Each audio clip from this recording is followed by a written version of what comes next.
2007 সালে থেকে আমার রুমের ভিতরে মেয়ে মানুষ রুম আটকাই দেয়, অথচ আমি পারি না বিয়ে করতে। কিছু জন্য এক না তো হলো পরকিয়া দেখতে পারতাম না, চোখ দিয়ে পানি ধরতো।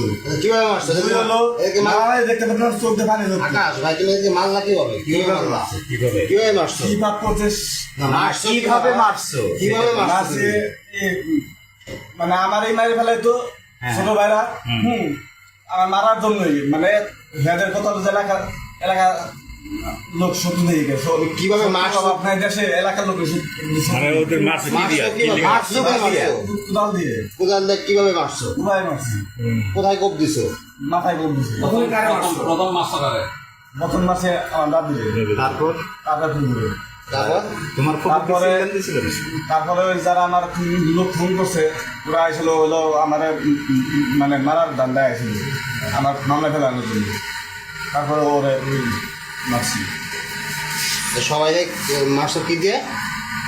জল দিয়ে, কারণ আমার বাড়ি কোনো অস্ত্রপাতি নেই, কারণ আমি কৃষিকাজ করে। আঘাত করছো কোথায়? মাথায়, গলায়। তাহলে তোমার পুকুরে তোমার দাদিরে মারলা কেন? বুঝলাম টাকা জমি নিয়ে তোমাদের সমস্যা, কিন্তু পুকুরে দাদি কি করছে? আপনজন মাইরে হেলায়, তারা আমার বাইরে দিলে বাইকতে বেড়ে দিলে আপনজন কারে মাইরে ফেলায়? হ্যাঁ, আপনজন কারে মারবো? আমার ভাই ঘুরেছে, বাইশটা ঘুরেছে। তোমার ভাই বাইশটা তো সব ঢাকা, তাহলে কালকে মাইরে এলাকা তাই না? আপনি আমরা 5 ভাই মুখে কয় ভাই? বহুত আছে আমার ভাই ব্রাদার। তোমার দাদিও তো আপন, তোমার দাদি আপন না? দাদি আপন জন না? দাদি আপন, দাদি আমি পালতাম। আমি বাচ্চা করলি পরে আমার বাড়ির লাশ করে যেত, আমি লাশ বাসায় রাখতাম। তুমি একা লাশ বাড়ায় রাখতা, তো এতদিন তো মারামারি শুনি নাই যে তুমি একা লাশ বাসায় রাখছো, মারামারি গেছে। আমি মামলা দিছি কয়বার করে থানায় আইসা, থানায় কোনো একটা রিয়াকশন করে না, একটা খোঁজ নিয়ে দেয় না, ইনকোয়ারি করে দেয় না মামলা। আর বাড়িতে মামলার নথিপত্র যায় হুমকি দাম কি যায় ধুয়ে। দাদিকে মারছো কেন? লোকালে যায় নিয়ে দাদিরে মারছো কেন? আমি কি জন্য মারছি? আমার বাড়ি আমার বোন দর্শন হয়, আমার বোন দর্শন করতে করতে অপমান করতে করতে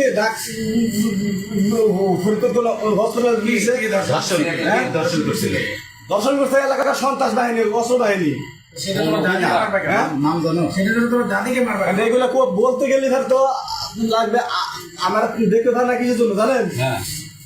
আমার বোনেরা সন্ত্রাস পালতো কিসের জন্য? তোমার বোন কারণ প্রশাসন কোনদিন আপন হয় না। প্রশাসন দেয় আইন কানুন, কিন্তু নিজের আইন কানুন মানে আকাশ লাস্টে টাকা ক্ষমতা। আকাশ তোমার বোনকে ধর্ষণ করছিল তারা? করছিল আমি অনেক, আমি ফোনে আমার কইছে অসুস্থ, মেডিকেলে ভর্তি। হ্যাঁ, কিন্তু আমি তো জানি আমার হুমকি আমি দিয়েছে বোন লুটে নিবে। Next level, well done, side by side fridge.